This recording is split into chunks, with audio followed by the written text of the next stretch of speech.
So this Defeating Adventism, I think, is rightly titled, it's the case of the missing Hebrew word, the misused English word, and the uninspired Bible text is probably a way to say it. Now that Angel and I have really had a chance to hear some of the response from Adventist arguments, and to hear responses from Adventists to arguments that we have raised that they have never heard, we now have a chance, well, to respond to some of those Adventist answers. And they're just absolutely thoughtless and shallow, and it's going to become evident in this video. So since these arguments really that we've been giving them in this whole shattering series were new to them, well, their responses are quite naturally new to us. So in this video, and the one that follows, Angel and I are going to delve into Exodus 34. Two different aspects of Exodus 34. I'm going to take Exodus 34:1. Angel is going to have a much larger view of Exodus 34, all the way down to the end of verse 28. I'll say that again, all the way down to the end of verse 28. Pay attention to that. Matter of fact, read the whole chapter of Exodus 34 before you watch Angel's video, because it's going to be very good. I'm going to focus on Exodus 34:10. Now, in this series, when the shattering of the tablets was explained in a video, which now seems like many weeks ago, it probably was, the implications of those shattered tablets meant the cessation of the covenant process. And then in the comments, we were met with Adventists throwing their arms in the air with their hair on fire, running around in circles, saying, no, the covenant was not stopped, it was renewed. What a weird answer if you think about that. Exodus 34:10 was their answer to that. No, the covenant never stopped, it was just renewed. And then they would cite Exodus 34:10. Usually all the Adventists would do was just type Exodus 34:10. Or something like, no, read Exodus 34:10. I mean, Adventists are just absolutely unskilled in argumentation and just will not explain themselves and have. That's probably about 90% of Seventh-day Adventists. So in that video, Angel made a comment. And I didn't know he was going to say it in the video, but when he made the comment, he was sitting right next to me. I think it was either here or maybe the one in his house, but he was sitting right next to me, and he said this. He says, if Moses wanted to say renew, he certainly knew the Hebrew, and he would have said the right word renew. And I thought, when he said that in that video, and I didn't say this to him afterwards, I thought, he's right. I'm going to go find out, what is the Hebrew word for renew? Does it show up in Exodus 34:10? What is the word and where does it show up? Specifically Exodus 34. So anyway, I did some research, and you've seen in a fairly recent video, I just touched lightly upon one aspect of that Hebrew word, and its usage as a verb. And it did not help you Seventh-day Adventists at all. But in this video, I'm going to delve all the depths of that Hebrew word. We are going to look at its verb, noun, and adjective form, which is the totality of the various forms of this Hebrew word. I'm going to begin, but we're going to begin this by looking at here, the most recent commentary by Seventh-day Adventist scholars. I use that term lightly here with Adventist scholars on Exodus 34, because actually what this guy does here in this book, he gives the Seventh-day Adventist argument that Angel and I received the most in our video. So look with me here. So here's that very same commentary. And you can see it's copyrighted in 2025. I probably have not had this more than, 5 or 6 months. So it's a fairly new book. And here on page 1334, as he lays out the biblical text of Exodus 34, we can see here 10 through 35, even though I just did an excerpt at the top. But see how he titled it, Covenant Renewal. So what does he mean by renewal? We turn the page to 1335. Look at the red text. In Exodus 34, the Sinaitic covenant is renewed. This covenant is not brand new covenant. It is in continuity with the one made in Exodus 19 through 24. See, this author here is making the point, just like all these Adventists make. The covenant in Exodus 34, when the covenant is actually God is saying he's going to make a covenant with them. Somehow they see the word renew there.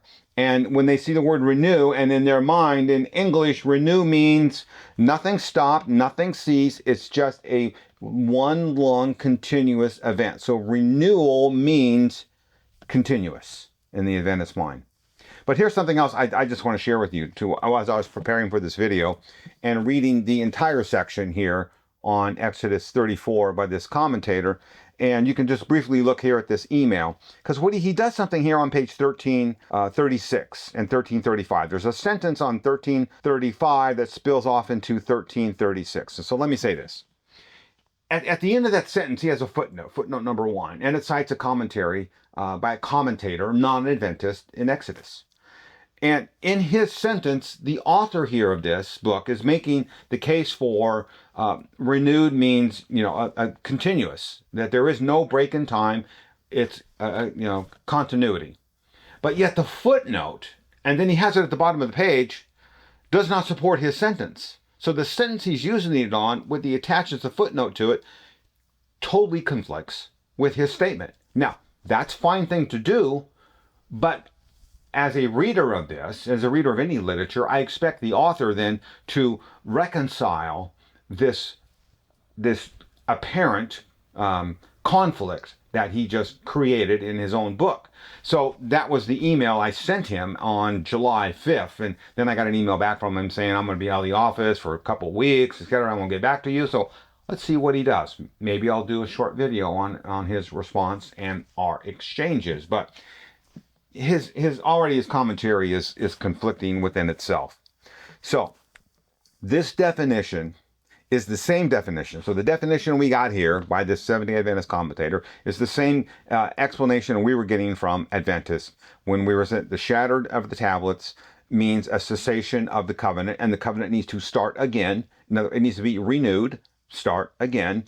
Adventists were saying, no, renewed, it means continuous.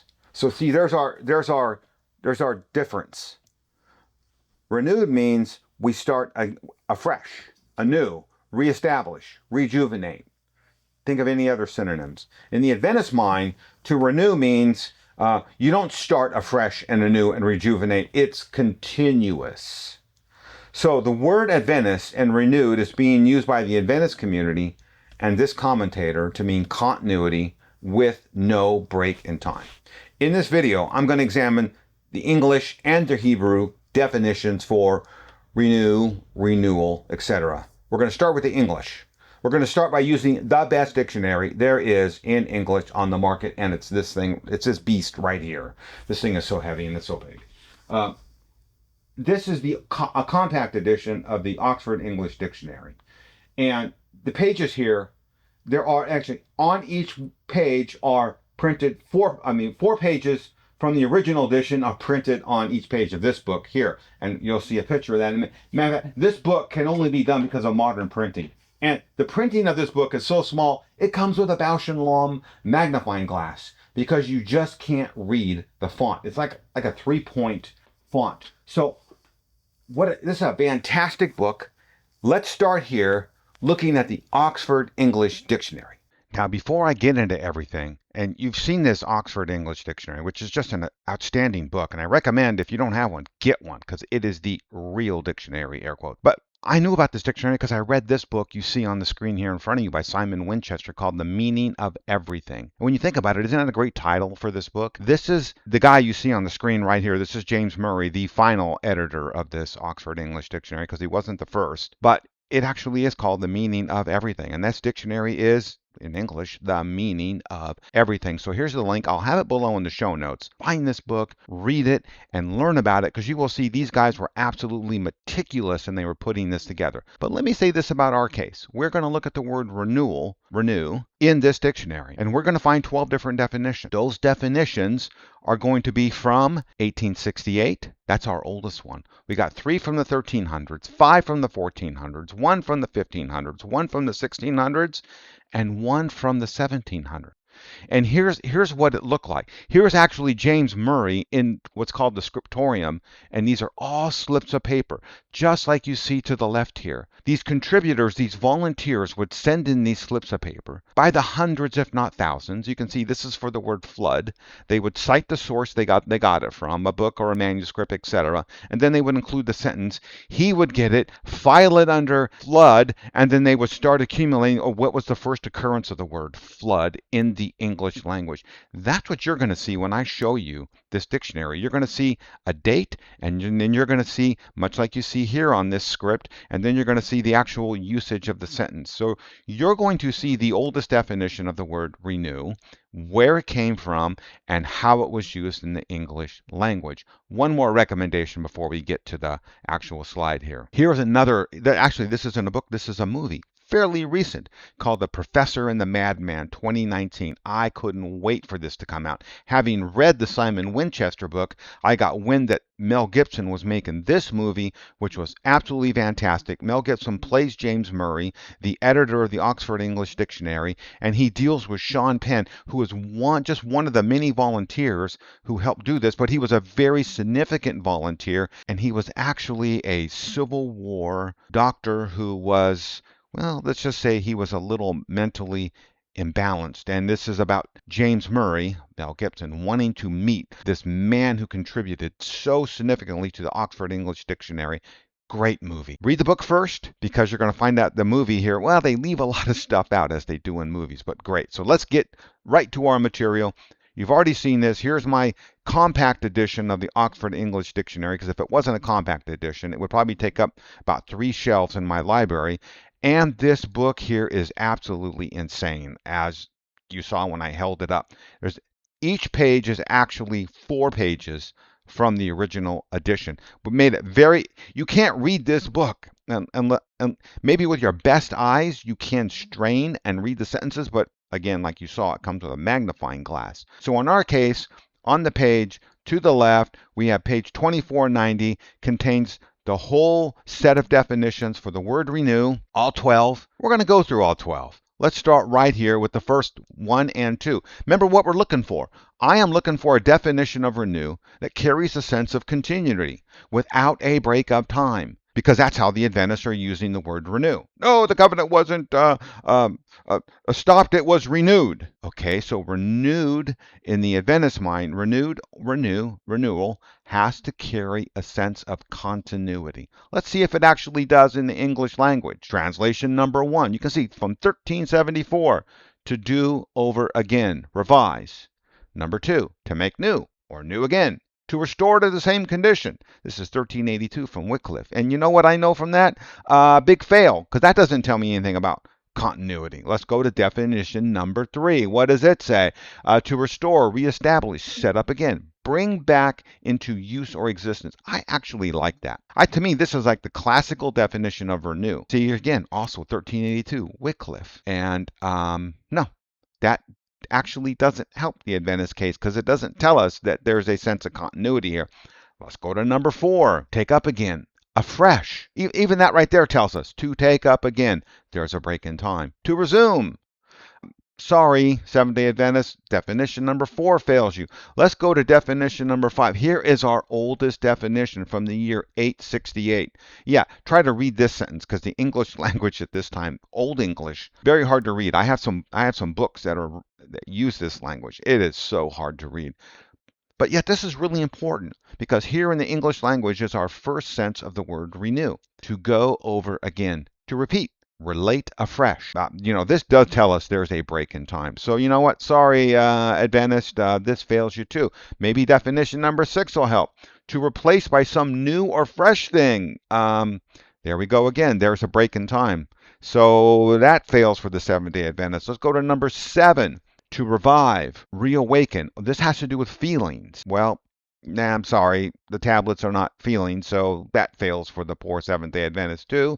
Number 8, to grant anew, especially to grant or give a lease, bill, etc. Oh, this is interesting. For a fresh period, to extend the period of application, and also to take afresh and obtain an extension of. This almost seems to carry a sense of continuity. But here, I want you to look at this. So this is the word renew, first used in the English language in 1617. Why? Because this is all business transactions. This has to do with leases and bills. These are documents with existing expiration dates or documents which are time-bound, and that time-bound can be extended or renewed. Unless you want to say that the tablets came to us in a time-bound sense or with expiration dates, that's a big fail for you too, Adventist. Let's go to number 9, to grow afresh, become new again. Sorry, this doesn't carry any sense of continuity without a break in time, so this too fails the Seventh-day Adventist. We're almost done here. Number 10, to begin a fresh attack. Oh, this has to do with war. Renew the fight. This has to do with battles, and we know Seventh-day Adventists won't do that. So they can't claim that, of course, for their tablets unless they, affirm war, which we know that they don't. They're pacifists, so that's a big fail. Number 11, here we are again, to begin again. And this has to also do with warfare. And you can see the citation of that is 1523, a war between the French king and a king of another region. Well, of course, that doesn't have anything to do with tablets, no continuity of time. We are down to the last one. This is to resume relations with a person. Now, tablets aren't flesh and blood, and so that too is going to be a big fail for the Seventh-day Adventist. So there it is. No English definition of renew or renewal carries a meaning of continuity without a break in time. They all carry a break of time, maybe except for that one, which is talking about business documents, which have, a time-bound aspect to them. And even then that was a 17 definition. So the use of renewal by these Adventists, even this Adventist scholarly commentator, is actually creating a word that the English language does not know exists. There is no definition of renewal that carries with it the sense of continuing without a break in time. It doesn't exist. You Seventh-day Adventists, you have invented a new word, and a word that actually is not in our dictionary. And let me just say this, your usage of that word in that sense completely lacks all lexicographical support. In other words, dictionary support. Even the Oxford English Dictionary, the dictionary of dictionaries, does not support you. So you got to quit using it because you're just butchering the English language.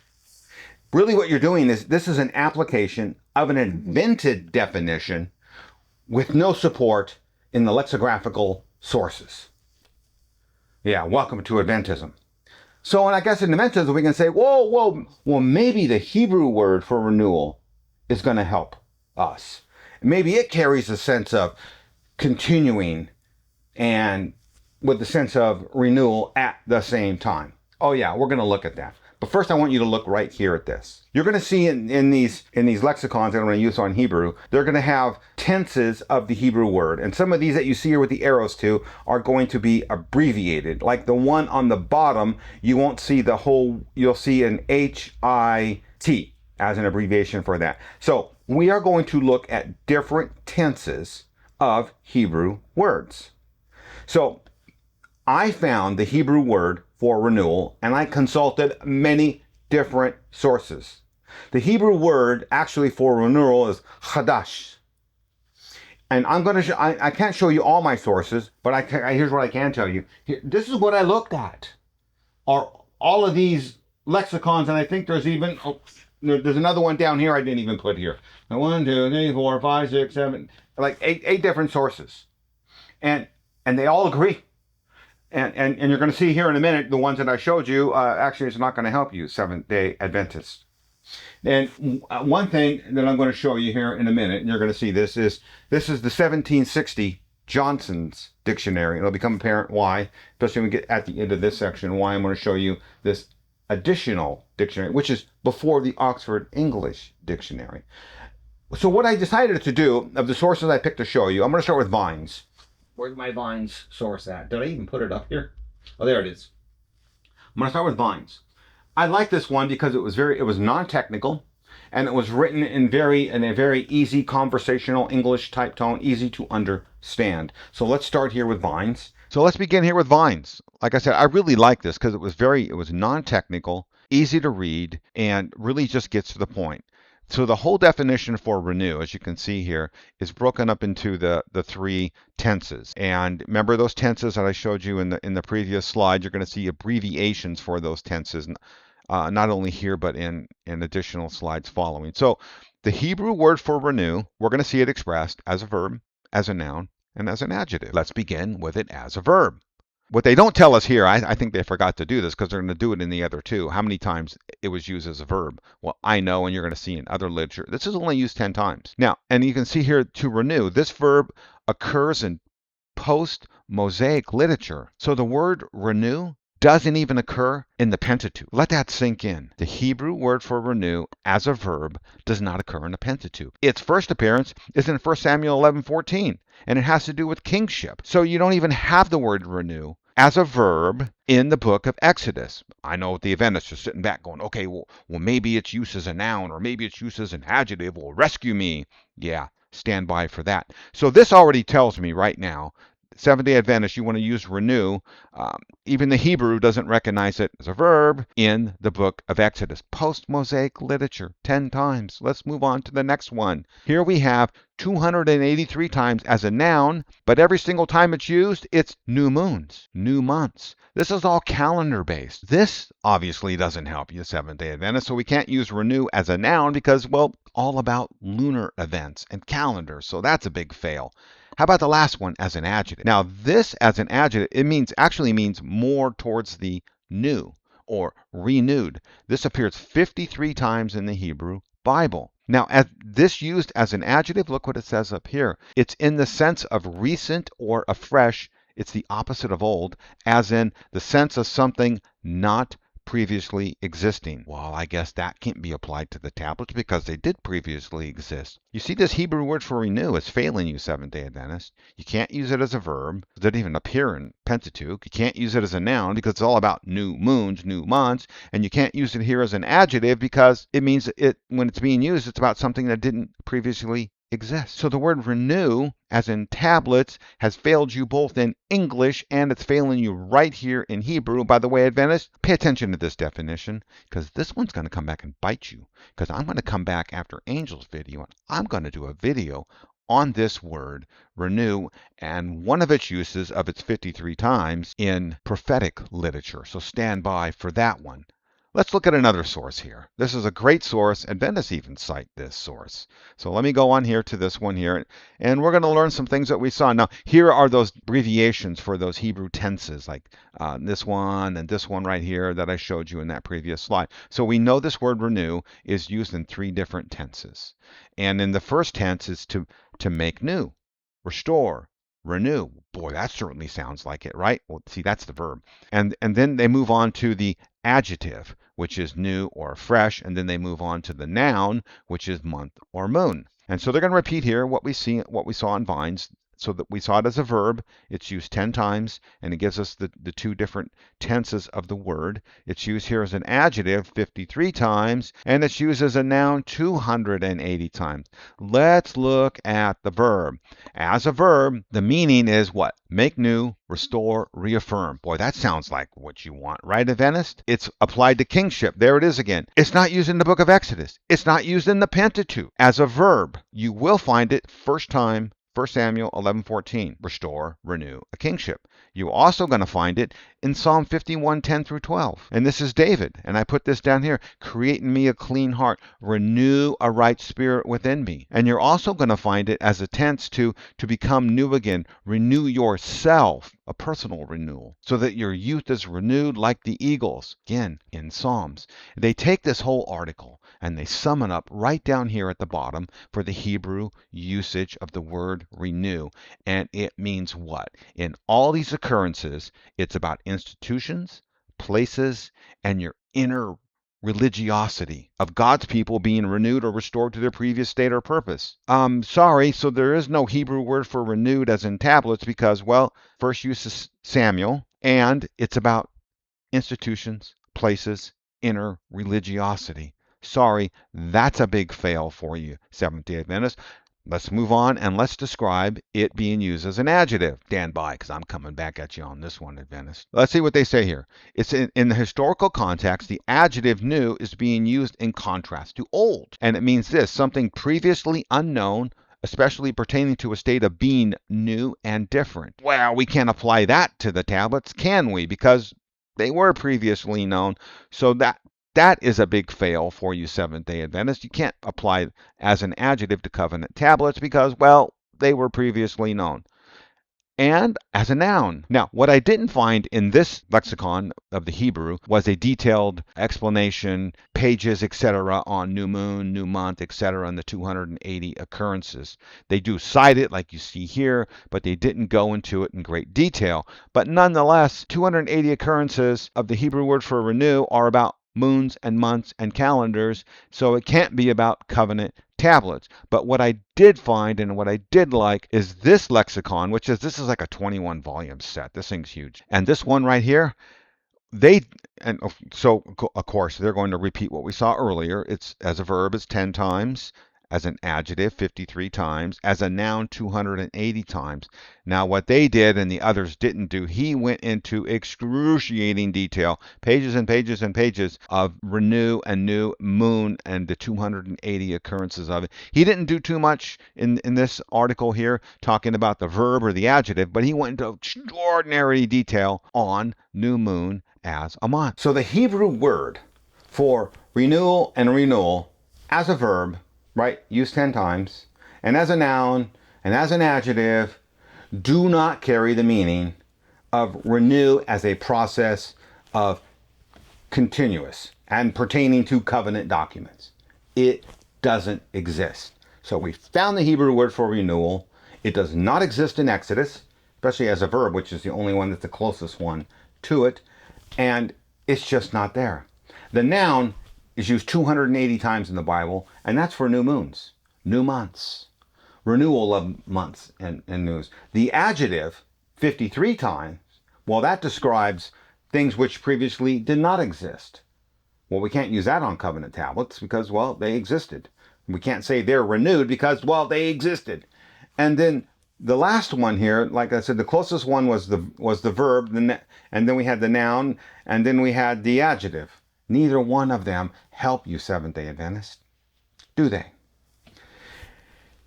Not once in the entire book of Exodus is the description of renew as a verb, because we saw as a verb it meant what? It meant inner religiosity, institutions like kingships or places. So those who make the claim of renewal in this continuing sense and appeal to Exodus 34:10, you lack the support of the Hebrew. Here we are. Now you don't even have the support of the Hebrew. You saw a few minutes ago you don't even have the support of the English. You know what that means? You have the support of nothing. Nothing. You have a hope and a wish and a dream. That's it. Lexicographical sources in both Hebrew and English have just refuted your renew as a continuing event because it doesn't exist. But wait. Renew does exist in our English Bibles. Maybe I need to retract what I said. Look with me here. Oh, there it is. It is in the title of some of our Bibles. What I did here, I checked all my Bibles. And I started with my 1599 Geneva Bible. I got my 1630 KJV Bible. And I looked at the chapter of Exodus 34. And it does say renewed. The tablets are being renewed. And I found that same kind of, there were about 4 or 5 very short sentences at the top of Exodus 34. I found what I found in my Geneva Bible was almost verbatim in what they did in the KJV. I also found it in my 1797 Bible that I got up here. I also found it in Ellen White's 1822 Big Bible. Now I have other big Bibles, 1812, 1817, 1821. This 1817 2-volume set you see here sitting behind me that has the hourglass sitting on top of it. Those don't have renewed on there at all. And so not everyone does. But I can tell you in modern Bibles, even the Bible I take to church has the covenant renewed on top of Exodus 34:10. But I'm going to use the 1611 KJV. And I found a nice picture of an original page of 1611 KJV, and look with me here. The tablets are renewed, and you see it. Well, you know what? I can say lots of things about the KJV antiquated translation. I mean, critical things about them. But you know, one thing I can't say critical about the KJV translators, I cannot say they did not know the English language. And what I also cannot say is that they misused the English language. This KJV Bible, the 1611, was done at the height of Shakespeare, really, which is the height of English language at that time. I don't even go so far as to say for all times, because I think our English language has been retarded and retreated here of late. So I think that was the apex of English usage and communication, was during the time of the KJV Bible and Shakespeare. You know, and also what I can say about the KJV translators, they did not invent a new word with some other meaning than what was commonly being used at the time. That would not have been tolerated. So you know what I'm going to say? I like this definition number 3, and you can see it was from 1382 by Wycliffe. For renewed is to restore, reestablish, set up again, bring back into use, or bring back into existence. And that's what they mean by renewed in the KJV, because these guys understood English. Now, I mentioned to you Johnson's dictionary. So there was a dictionary, like I said, in existence before. So this is 1760. The Oxford English Dictionary was starting, its genesis was probably in about the 1870s, 1880s. So this is about 100 years before that effort even started. And this is the second edition. First edition was 1755.